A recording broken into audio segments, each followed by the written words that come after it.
Hello, happy Thursday for everybody who's tuning in. Please feel free to drop a comment, let me know where you're coming in from. Feel free to let me know what the weather's like where you are. I always like to hear about people that are enjoying the beach this time of year where it's snowing here or can snow at any moment in Connecticut where I am. Feel free to drop a comment. I will be checking the Facebook Live comments periodically throughout this. I have to scroll down a little bit to see them, so they're not right in front of me, but I'll definitely do that so I can answer any questions that you have or clarify anything. And of course, check in at the end and see how everybody's doing. This training is all about how to use your network to grow your business. So grow your network and grow your business. Let's see if anybody's in the comments yet. Not yet, okay. Right, well, I'm going to go ahead and get started. First, I want to start off with just talking about networking in general. I think that networking is a term that gets tossed around quite a bit, and there's a lot of ways to network. So it makes a lot of sense when people talk about networking and they're talking about different forums that they're involved in, different groups that they go to, events that they might participate in. But networking is really being able to interact with people and talk about business and talk about different challenges that you're having and share those interactions and hopefully be able to share business experiences and just deepen your professional and social connection with those that are in your space or those that you want to connect to for business reasons. You might have heard the term, your network is your net worth, and that's certainly something that I believe in. I do think that there are a lot of people that rely on their network for referrals and for business, and I'll get into this in a lot more detail as we go on, but you want to grow that network of yours and you want to do it early on. You don't want to wait long. I've had some clients tell me, oh, well, I think I'll wait until I'm farther along. And there's no perfect time to start networking and to get actively involved in networking activities. So just go for it. There's no wrong way to network. And if you're connected with me on social media, you might have seen a post I had done the other day where I talked about the fact that you can't do networking wrong. There's no good or bad way of doing networking. There's just some more effective ways of doing it. And for those of you who are working a 9-to-5 and you are juggling your business on the side and hoping to grow it into a full-time business, you know that time is really important too because it's very limited. You don't have time available all day to you or all evening to you. So you want to use your time effectively and you want to be efficient with what you're doing. So some of these tips that I'll be sharing with you throughout today's live training is going to help you do that. It's going to help you really get to see how you can participate in networking events intentionally and in a meaningful way for you personally and professionally for your business as well. So let's see, I'm just going to scroll down. I saw some comments. CJ, Stephanie, Lavenda, hello. We're from all over, Montana, New York, Pennsylvania. Yeah, Stephanie, I agree. 50 is here in Connecticut too, which is odd. So I'll take it though. I think today and tomorrow are going to be beautiful. So we have to take what we can get over here in the Northeast because you never know how it will change. Alrighty, so what I want to get into is a little bit more around the why of networking. Why is networking so important? So, as I mentioned, your network is your net worth. And there's a lot of ways that you can network in a meaningful way for your business. And it's not just about finding potential clients. And that's what I want to talk a little bit about is there's really 3 people that you want to seek out at a networking event, whether it's virtually or in person. The first I'll go over is, of course, clients, because we all want clients. Our business thrives based on having clients and bringing income into our business.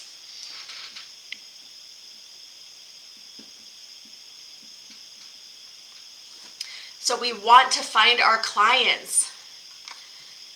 What I think is a common misconception when networking is that at these events, you are only talking with other professionals. It's a lot of other people that just want to connect with other business owners, but that's not the case. People go to networking events to buy as well. One of my clients I met at a networking event. I actually entered a raffle that she was having and I won.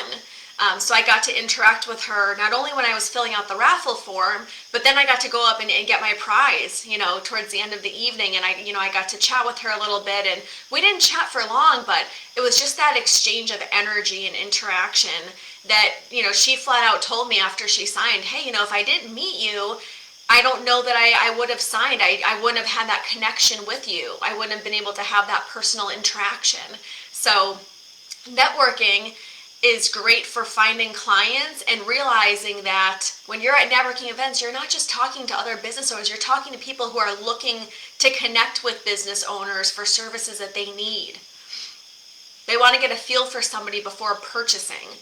Because at the end of the day, we're all service providers, but there's thousands of us, right? I mean, there's thousands of business coaches, thousands of health coaches. People buy your services, not just for the service you're providing, but they buy your service because of you.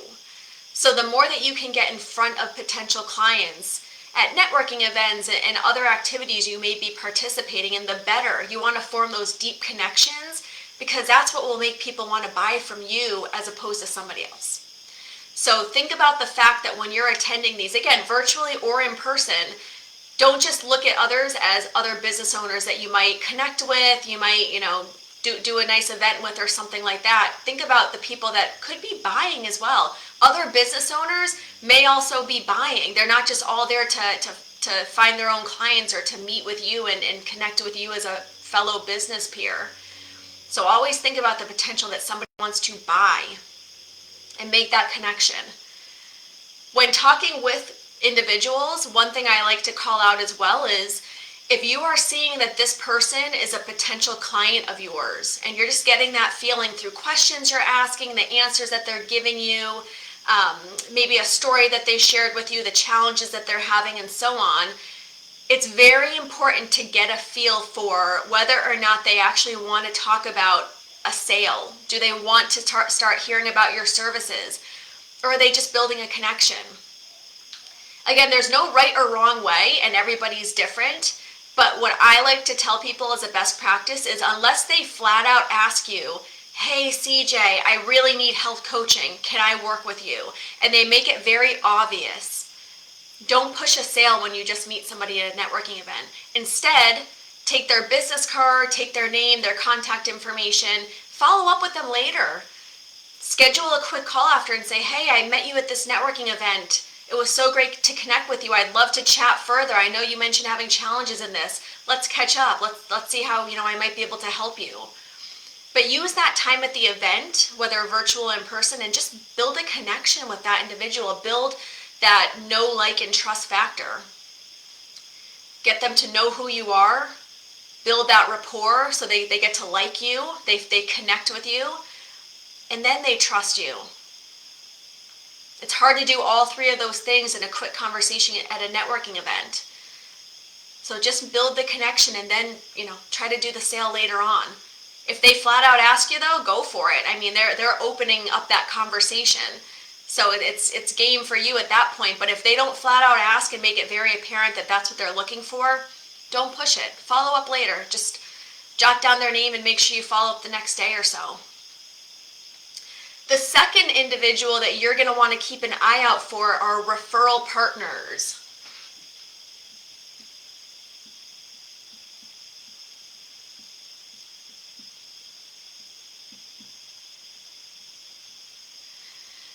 Referral partners are individuals that have a business and they serve your same audience, but in a different way. So they're not your competitors. It's not like a referral partner for me would not be a business coach who specializes in turning your side hustle into your main hustle. For women, right? We serve the exact same people, so we wouldn't be good referral partners. We're competitors at that point. However, think about individuals that serve your audience in a different way that you can build a relationship with and refer people to. So the whole point of a referral partner relationship is it's mutually beneficial. It's not one-sided where you're just going to send everybody to this person and not expect to get anything in return. It's going to be that mutually beneficial relationship. A couple examples of this that I'll give is, for myself as a business coach, a great referral partner for me is a business attorney. So when people start up a business, they typically will file a business entity. They'll have an LLC, an S Corp, whatever may be, the best fit for them. And that's almost step one. They want to get that locked in, and then they start doing other business activities. So that's a good referral partner for me, because those individuals are going to talk to their attorney about their business and all the exciting things they have planned. And they might say like, yeah, I'm nervous. I don't know what to do. It's going slow, yada, yada. And that business attorney can have me in mind. And she can say, hey, Rochelle, connect with this person, or tell the person to connect with me. And then on the flip side, for me sending individuals to that business attorney, what typically happens is my clients down the road will say, Rochelle, I developed this new program. I want to trademark it. And who do I refer to? I go back to my business attorney. If that person has trademark capabilities and they specialize in that area as well, they're gonna get my clients who need trademarking services, or people who are clients of mine that haven't really started yet. They have an idea and they come to me first. They're gonna go right to that business attorney. So find somebody that serves your audience in a different way than you. And a good way to think about this is, think about where you meet your clients. What point in their transformation or their transition are you meeting them at? And who comes before that and who comes after that? So think about the before and the after. So for example, if you are a yoga instructor and you work with postpartum women who have just delivered and given birth, a good person to have a referral partner relationship might be healthcare providers, OBGYNs, or health clinics.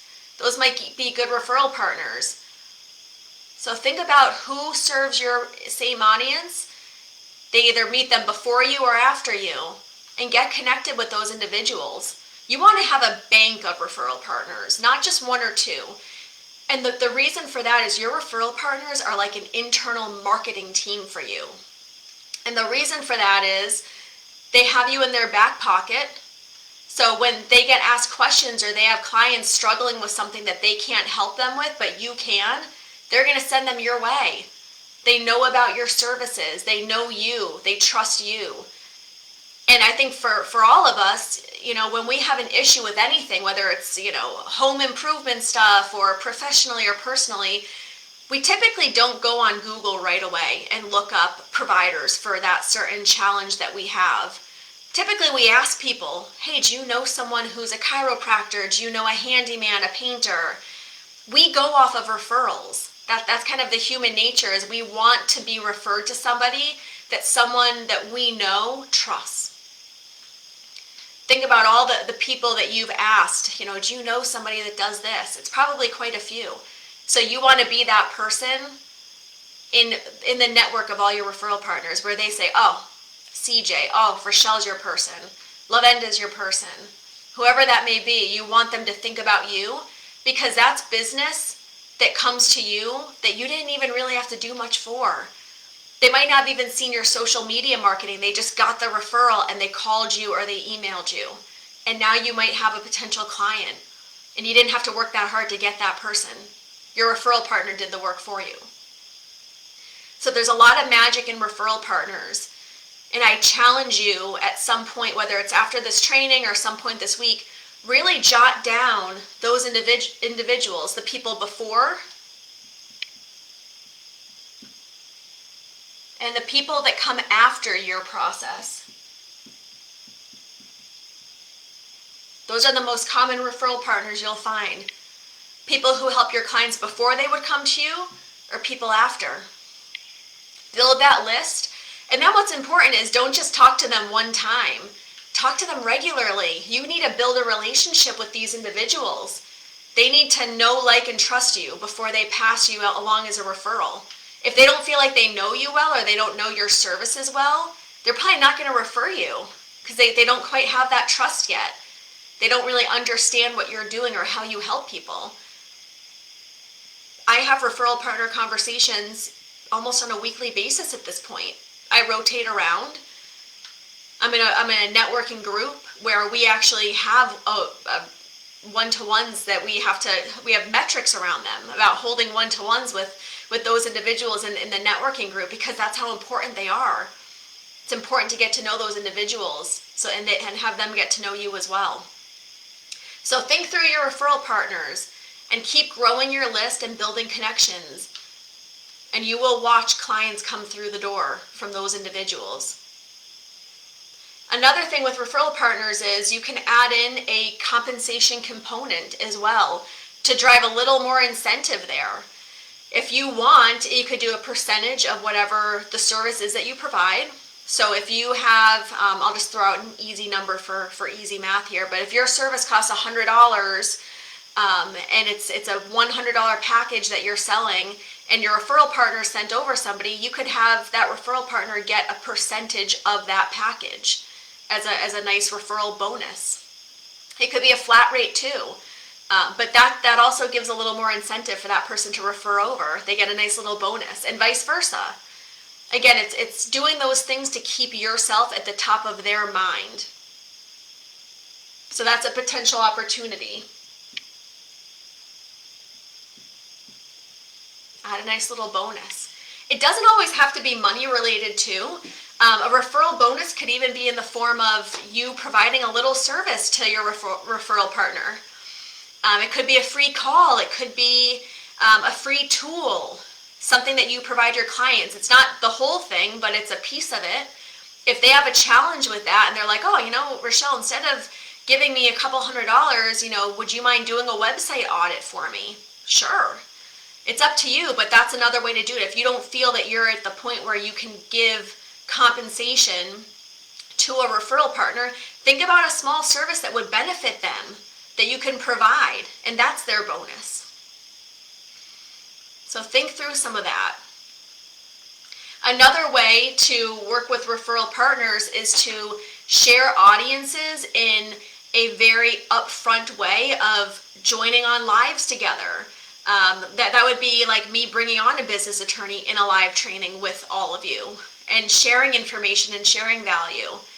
That's a great way of getting them in front of you. They're not competing with me, so it's not like I have to be worried about, them taking my clients. We serve the same people in a very different way.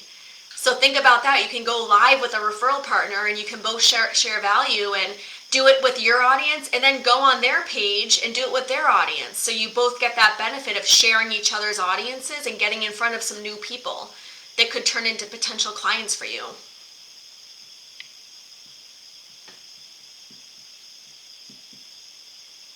There's a lot of opportunity with referral partners, which is why I like to spend quite a bit of time talking about it.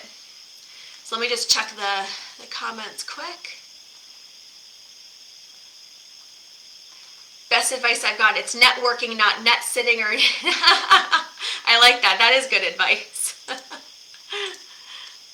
Awesome. All right, so we're going to now get into number 3, the third person that you should focus on during network events is collaborators.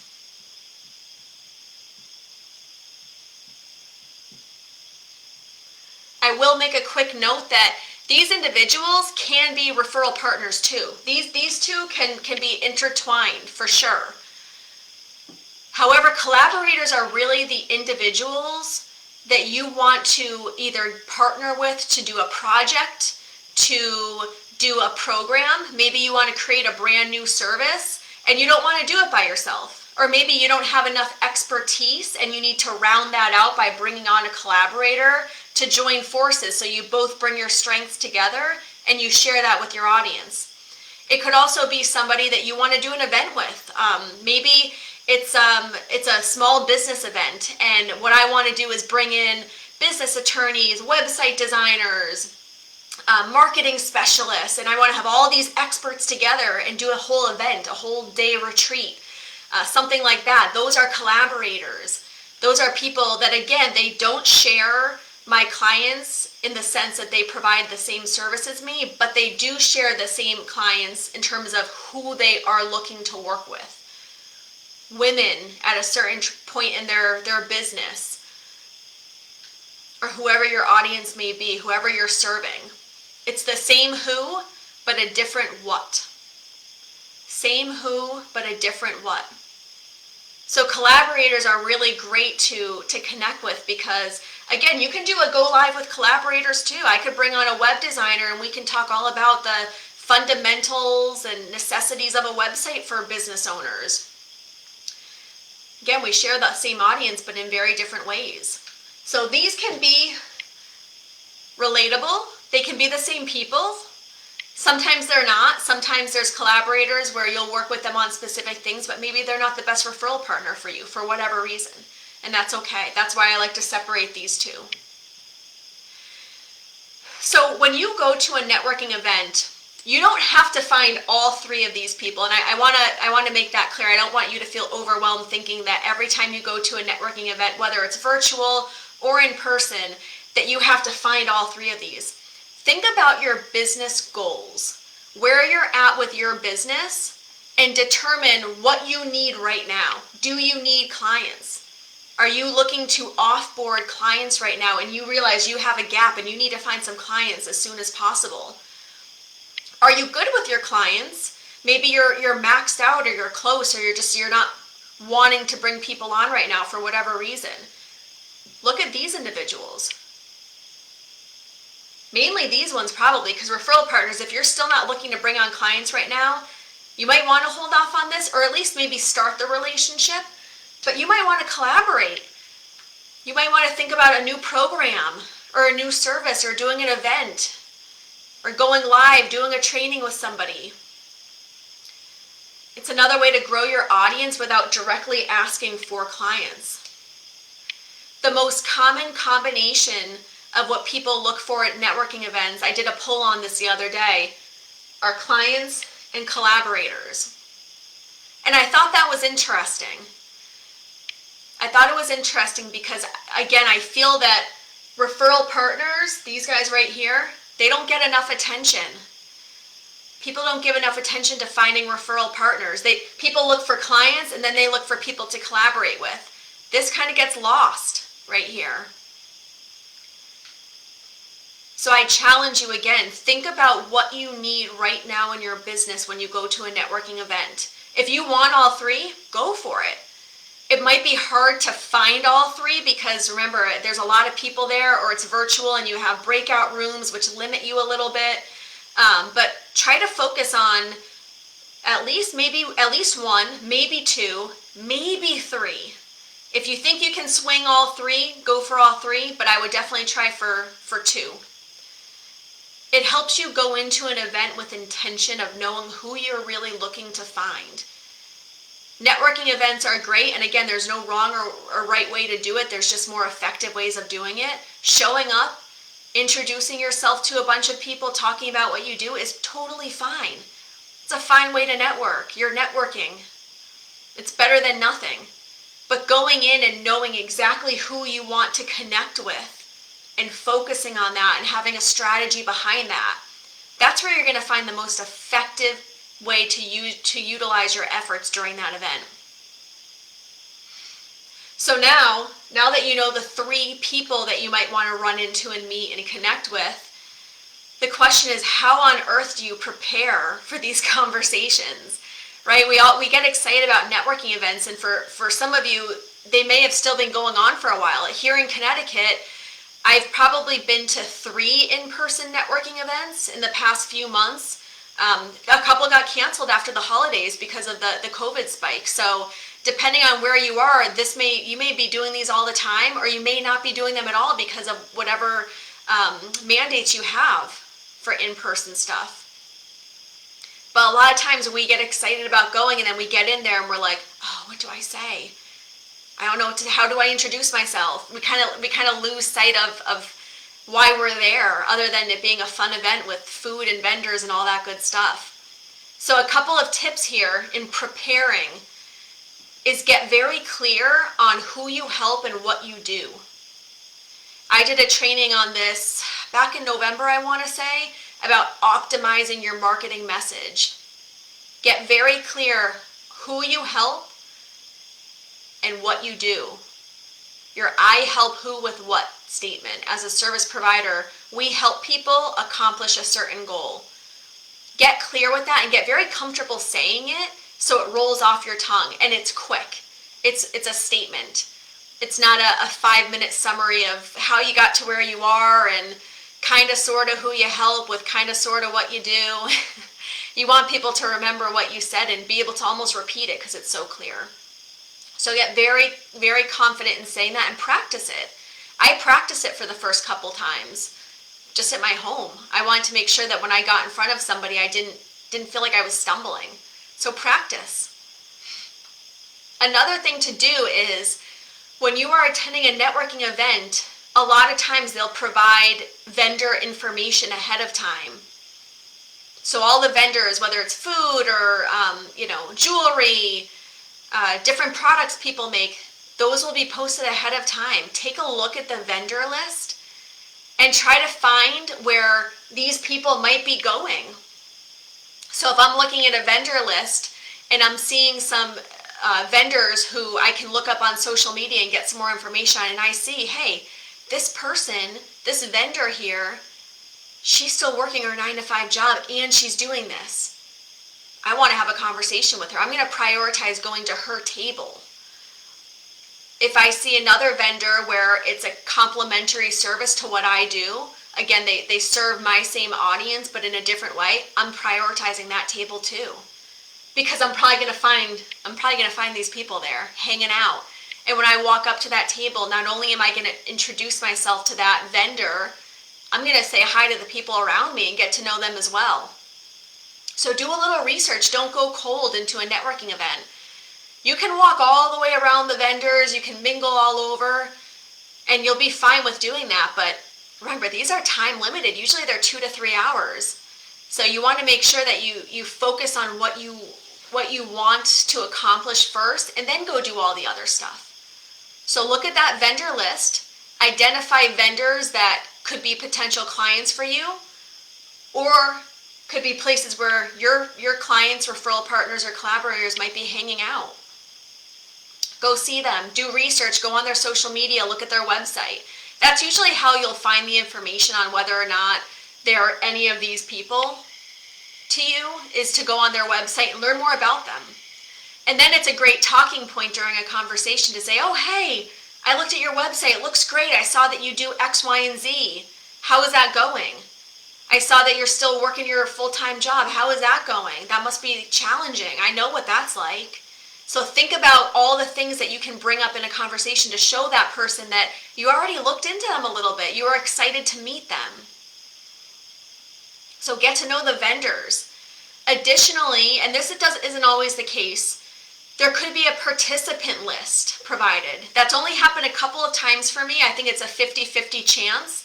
But do the same thing with the participant list. Look through those individuals. It typically will say what business they have. It'll say, Rochelle Jesse, business and mindset coach. It might say something brief like that. But you can kind of skim that list, and if certain things stand out, like a health coach, a web designer, things that you know are people that you could work with or refer with or collaborate with, highlight those names. And now you can't walk in and get on a mic and call those people to come see you, but you can kind of read the name tags as you're walking around and try to find some of those people. Try to connect with those individuals. Do some research. Again, look at their social media, look at their websites. Look and see what they're doing, what their challenges are, what they're talking about on social media, and bring some of those talking points with you to that conversation. So that helps you just kind of find people. Again, so you're not going in cold to a networking event. You've done a little research. You feel like you've got a strategy. You know, out of these 3 people, who do you really want to connect with? If it's all 3, great. If it's 2, great. If it's really 1, then go hone in on that 1. And then look at the list. Look at the vendor list. Look at the participant list. Try to narrow down who you really want to talk to. On another note, if you are going to a networking event and you are hosting a table and you are a vendor, which is a great opportunity, Vendor tables bring in a lot of attraction. You easily make connections as people come up to see you. I highly recommend doing it at some point in your business. Have a table, but make sure you have key factors of attraction at your vendor table. Have a sign. Have some very catchy things pulling in. I like to call it the pull factor. You're pulling people to your table. So if you ever go to a networking event, you probably have seen some tables that you look at and you're like, wow, that person put a lot of effort into that. They've got all this stuff going on. They've got freebies. They've got cool things to try out and check out. They're bringing a lot of people to their table. And then you've got other tables where it's a table and a tablecloth and a piece of paper maybe. And I'm sure their services are great, but there's no pull factor bringing them in. So things to think about when you are hosting a table as a vendor at a networking event. First, you have to have a contact information sheet for people to fill out. You have to. It's such a great opportunity. And now you don't just want a piece of paper that says, oh, just put your name and your email, please. Do a raffle. That's a great way to get people to provide their contact information. Raffle off a very small portion of your service. For me, again, it might be a website audit. It doesn't take me long to do that with people. It also gets me on the phone with somebody who might be interested in hiring me, which is a great opportunity. And it gets the names and emails. So now you can build out your email list. You can build out your connections. You can get them on your email campaign. You also have their names so you can connect with them on Instagram, Facebook, whatever platform you're most active on. But make sure you're capturing that information. It's really powerful information to have. Have your business cards. Or what's very fancy, and it's the new way of doing things, is a QR code that people walk up and they scan it, and then it pulls up all your information on their phone. I'm probably going to move to that at some point. Because business cards can get a little lost in the shuffle sometimes. I know I've experienced that. But the QR codes, you pull it up and boom, you're on their Instagram page or your website or their website. And then they can say, okay, follow, friend request, whatever it may be, and it's instant. And you don't have to worry about purchasing business cards or having people lose yours. So have that on your table. Have some fun freebies. If you have any marketing material that aligns with your business that you can throw your name on, do it. Be prepared to talk about your service. Have visuals. People love to look at things, not just read things.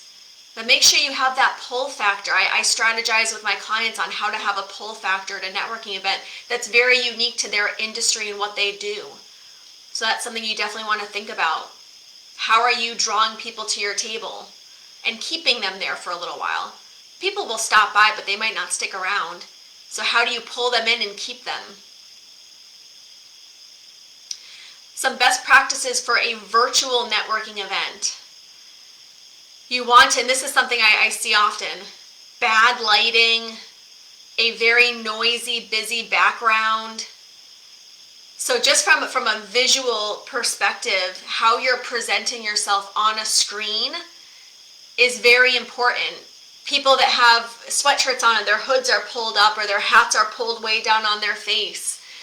The lighting is so dim you can barely see the person. They're in their bed. I kid you not, that's happened before. People that are literally in their bed, you see the pillows behind them, they're propped up against their headboard with their laptop on their lap. How you present yourself at a virtual networking event is important. People don't know you yet. They only know what they see. So make sure that what they see is something that represents your business. You are your business. Are you representing yourself well? And again, make sure you're very clear on your messaging. When you're in a virtual networking event, you have way less time to convey your message and connect with others because it's not flexible where you're walking around a room. You're put in breakout rooms or you're all in one big room and you have 1 minute to talk about what you do. Don't waste that minute or however long you have. Make sure you're very clear. Have your contact information ready to post in the chat of that Zoom. Make sure you have your email, your website, your phone number. If you don't want to put your phone number, that's fine, but make sure you have some form of contact information. Links are helpful because people can just click on it and it pops up in another screen and they don't have to worry about copying and pasting. So make sure you're doing that. Also, for virtual networking events, those participant lists are always captured by whoever's hosting the event. Follow up if they don't send out that list afterward. Follow up with them and ask if you can have access to the list so you can connect with everybody. And you'll form deeper connections after the event when you can actually get on a one-to-one call with them. But again, look at that list and screen through who you really want to talk to. Who's a beneficial person? Who fits these 3 factors? So just in summary, networking is a powerful, powerful tool for business growth. And the more you network, the more benefit you will see coming out of your networking efforts. It's not a do it once in a while thing. It is a continuous revenue machine for your business. The more effort you put into it, the more you will get out of it. And it's something you will do for the longevity of your business. It's not something you do in the beginning, the middle, or the end. You do it from start to finish, and you keep building those partnerships. You keep forming connections with potential clients, with referral partners, with collaborators. The more people that know you and trust what you do, the more people they'll be pulling into your business so that you can help them. Your network is your net worth. That statement holds very true to me. I've seen it, I've experienced it, and I see my clients see it. So make sure that if you're not putting effort into networking now, start developing a strategy using these tips. Additionally, what you'll want to do is think through before each event, who do you want to talk to? Who do you need to connect with most? Which of those 3? All 3, 1, 2? Think about it, and think about it in terms of what your goals are right now. Look at the vendor list. Narrow down what vendors might fit these 3 categories. Look at the participant list. Do the same thing. Scrub through it. Who might you want to connect with? Who do you want to make sure you connect with? There's usually, in person, 100 people could be there. Spend your time wisely in the beginning and then have fun a little bit after. But make sure you make those connections first. If you're holding a table at an event as a vendor, get that pull factor. Strategize what the pull factor is for your vendor table to get people to come to you and then to stay and chat with you. Grab their emails and contact information so you can send them a follow-up after. Thank them for stopping by. Propose a conversation to some of them, especially if they fit these 3 factors, if they fit one of those, propose a conversation to chat further with them. Get them on your email list so they're getting weekly emails from you or any marketing that you're sending out. If you're online at a networking event, present yourself in a way that is aligned with you and your business. Think about the fact that people are seeing you and they're making an assessment just from visually looking at you of whether or not they find you to be a professional. Think about your lighting. Think about what's behind you. Think about where you're sitting. Look through your camera. Before you get on the event, turn your computer camera on and just look. How do things look? Is your lighting too dim? Is it too bright? Take an assessment. Get your contact information ready immediately to copy into that chat. Grab that participant list from the host afterwards so you can connect with people that you're interested in connecting with. But these are all the tips I wanted to share today on networking. It is powerful. It is something that I spend time on towards the end of my program with clients to really make sure that they are creating a revenue generating network. Not just meeting every random person that comes their way, but a network that really helps their business, with people that help their business and people who they help grow their business. So it's all mutually beneficial, but it's effective. And that's what effective networking does. It creates very effective marketing for you. You now have a team of people that are helping you. They're looking to help you grow your business. They're either clients, they're referral partners, or they're collaborators. All of them are highly beneficial to your business. All right, let me just check the chat right here. Love the before and after idea, yeah? Where do you find networking events? Oh, that's a great question. Okay, so networking events. For in-person networking events, go to your Chamber of Commerce in your area or your town hall. I think the Chamber of Commerce usually offers more information related to networking events, but if you're looking for something local, go there. They usually have a list of networking events going on. Some of them are virtual. They're not all in person, but some can be virtual. That's a great place for local events. There's also a website called Meetup, Meetup,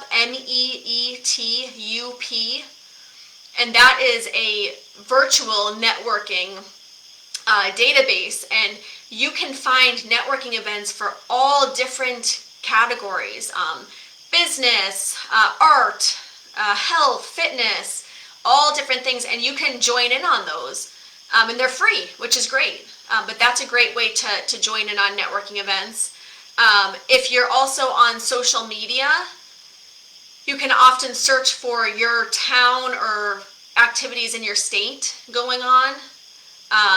There's a lot of times if you look under events in Facebook, it'll already know where you're living and it will pull up events that are local to you.